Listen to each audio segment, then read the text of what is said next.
We're going to take a look at Ragtime Christmas. This is, of course, Hark the Herald Angels Sing. This is probably the song that really inspired me to do Ragtime Christmas carols, and it came from hearing John Fahey's version of this back when I was a wee tyke. And so this is a lot like Fahey's version, but the idea, what I'm going to do in this lesson, is kind of talk you through making your own version of it that sounds something like that. And what we want to start with is just having a good understanding of the chord progression and the melody exactly the way you would play it or sing it. So you could take a look at the tab that I have, which is just one time through, but we'll talk later on about variations and trying to vary it.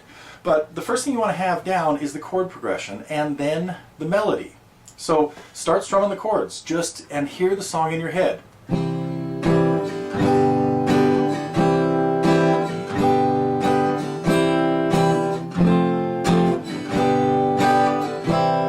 Now the chords could go lots of different ways, but the way I've put them together here is just a way that works particularly for the ragtime version. If we were going to do the choir version or something like that, we might do something different. So before we get into the next segments, familiarize yourself with the chord progression and where they change. The chords are all chords in the key of C, with the exception of a D. We're going to have some Ds. Well, I guess there are two secondary dominants in there. We're going to play a D with F sharp in the bass, and when it comes to playing this in the song, we're not going to need the full D chord with the F sharp, but there'll be a few different ways you could do that. You could play the D with the standard fingers and wrap your thumb around to get the F sharp, or you could play the F sharp with your first finger and play the rest of the D chord with your second, third, and fourth. But as it turns out, when we need that D, we don't need the note. We're not going to play the F sharp on the first string. We're usually just going to play the F sharp. We're going to leave the first string open and play the F sharp in the bass, at which point the best way to finger that is with your second finger on the F sharp, and that's used in and out of G chords before and after. Yes, in both cases. We're also going to need a couple of bar chords up the neck. You probably saw that happen. We're going to have a D minor at the 5th fret out of the A family, and an A major out of the E family. And the fingering, both at the 5th fret, as I think I just said. The fingering for A, though, when we play an E family chord in a fingerpicking tune, you want to play it omitting any fingers on the 5th string. So you play your 3rd finger on the 4th string of the 7th fret, and that gives your 4th finger the ability to play some other melody notes. Like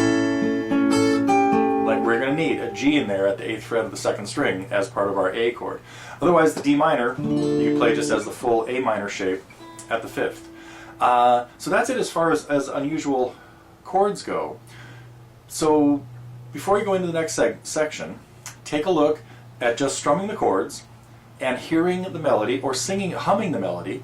Also, have the melody really clear. Practice playing the melody in the key of C. I'll play it for you in just a second, I hope. And get used to it very square.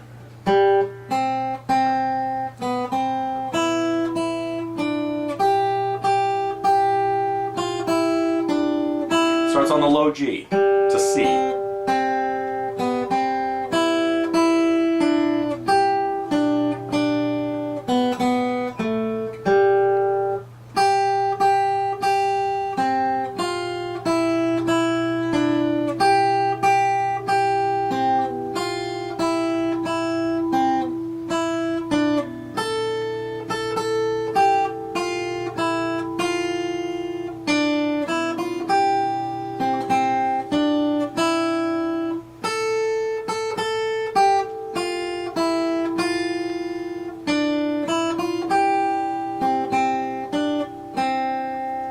So there you have, pretty much, give or take one little version, in how the melody would be written out if we were playing it in the key of C. It ranges from the low G up to the high A, so a little bit more than an octave, 9 notes that we use in the melody there, all notes out of the key of C. So try to work on that first by ear. Don't try any notes not in the key of C, so make sure you know your C scale. C, D, E, F, G, A, and below C, C, B, A, and G. Then you could try just playing the chord, strumming the chord like whenever the chord starts on the first or third beat of the measure, or second in the case of 1 or 2 at the end, and combining the melody.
couple steps are one of the best paths you can take toward creating any kind of fingerstyle arrangement. Make sure you know the chords, figure out how the melody goes straight before you try to rag it, and then start piecing it together to see what you're going to have to do with your fingers to make certain notes happen. At one point on the F chord, I had a G in the melody. So again, I went to the short F, meaning I've left the 5th string open, but I had to keep that high G ringing coming out of the C chord. The G that follows it has an open E in the melody. There are some F chords that have the E come in as a melody note, and what I did right there was lifted off the higher part of the bar up on the 1st string, but kept the bass note on. So I rotated, I pushed my hand out like this, hanging on to the 6th string, but letting the 1st string be open. So, and don't worry, we'll work our way through the arrangement if that's all you want to do in this lesson. But if you want to try putting it together on your own first, I think I've given you most of the clues you need. Once you have a feel for the chords and the melody, remember now that what we're going to do with the chords is play bass notes alternating as quarter notes. So instead of just grabbing the chords like I did in the last segment, to play through what we're going to have happen in the bass, we'll be playing a C chord for 2 beats. That means we'll get the 5th and 4th strings in the bass over the C. Then it changes to a G chord for the next 2 beats. So we get a G and a D in the bass. Now we get to another measure that is the same. The 3rd measure is a C chord to an F chord, to a G chord, to a C chord. So this is what we're going to, half of this song, one part of the song, let's say, if we talk about it in different parts, the bass notes and the melody, there really are 3, let me diverge a second. There are 3 elements that make up a finger-picking arrangement of a song. You need a bass line, or a bass part, and you need the melody, and then you have some extra notes that I might call filler notes. Those are notes, extra notes of the chord that are not part of the melody. So, right now I'm just talking about the bass. If I were to play the bass for just this song, we'd have this. C, G, C, G, C, F. Are you with me so far? If you are, you should at least have this.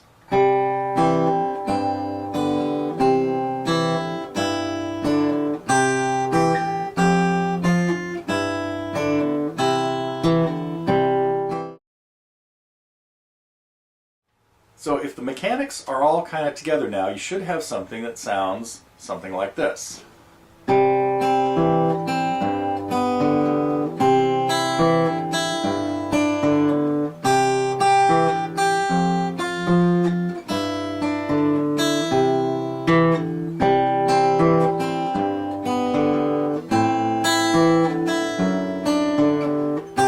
It's a G chord there.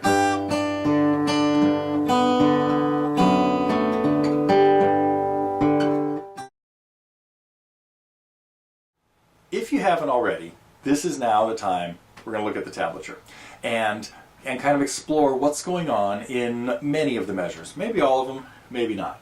So the first measure is a good example of a little bit of everything I talked about there.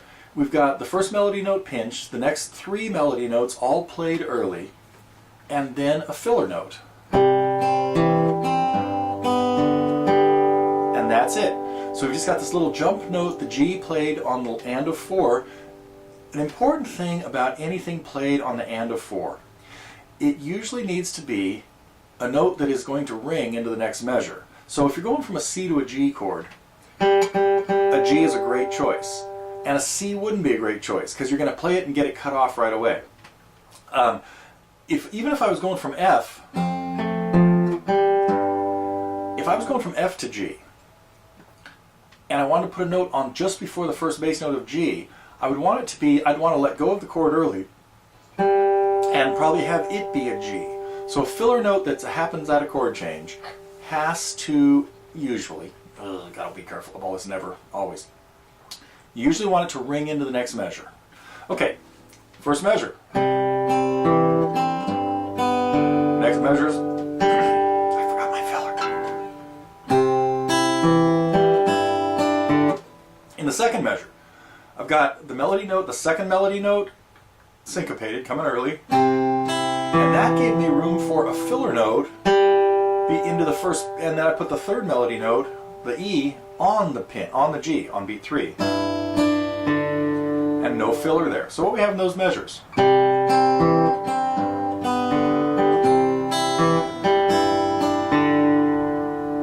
Got it? A couple things we could do now to dress this up are change some of the bass notes to make them a little bit more interesting, using a bass note that would lead you to the next chord rather than just be the stock bass note that you play as the last bass note of a chord. Some examples. I wouldn't do anything here. But here's something that could have been done. We've just had the C and the G back and forth for a while, and then we're going to F. Instead of having the bass leading into the F just be the normal high E, or the middle E for the second bass note of the C, we could use a low E there. So we hear this in the bass. The E acts as a passing note, kind of, even though it's not passing directly from the C that we had in there. But that would be one example. Instead of this, we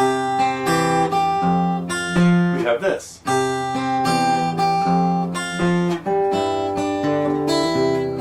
The next is to make this song longer and not just play through it once or 3 times exactly the same way. You could just try your own variation, try to play it a little bit differently each time, but each time you could get a little further away from the melody. And pretty soon, if I ran through this maybe 4 times in a row, the 4th time might be completely improvising stuff over the chords, and you only know it's Hark the Herald Angels Sing because you heard me play it in the beginning, and you're becoming familiar with the chord progression. I'll see if I can give you kind of an example of that. What the heck? Let's just roll the dice and see what happens.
got way out there, and other times I came back. Notice it was probably the fourth time through, maybe the third. I don't know how many I did, but came back to the melody, but even squared it up a little bit to make it less ragtimey than the beginning. So the goal with this, or one of the goals, a lot of goals set in this song, I guess, would be to kind of dress it up, make it your own, and have fun playing with it and trying to make it different every time. Don't be afraid to try weird notes.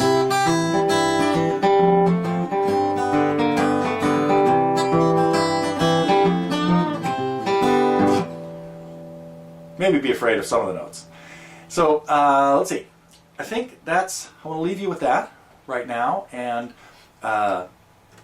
hopefully you got something out of between the tab and the stuff we talked about, understanding the bass notes, the melody notes, the chord progression, throwing in some filler notes, and then mixing up the rhythm. You have the basis for doing this with lots of songs.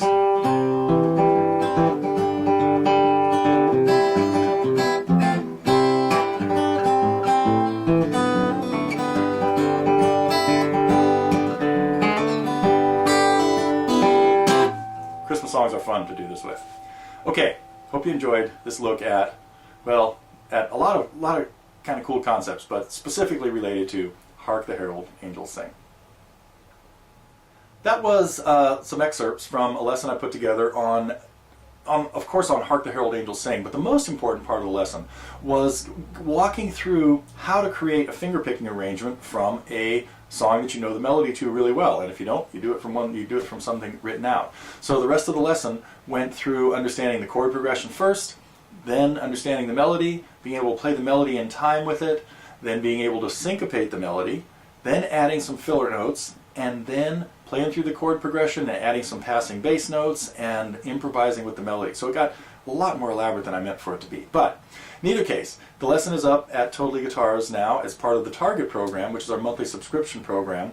You can also buy it individually if you'd like to. It's a great way to look at creating fingerpicking arrangements. So thinking about picking it up singly would be worth your time. Now we also have a lot of beginning songs there that are free, so there's a ton of free stuff. So if you're not quite up to the level or not ready to be creating your own fingerpicking arrangements like Hark the Herald and Angels Sing, there is plenty of free stuff to tide you over. But if you'd like to see this, please visit us and think about joining the Target program.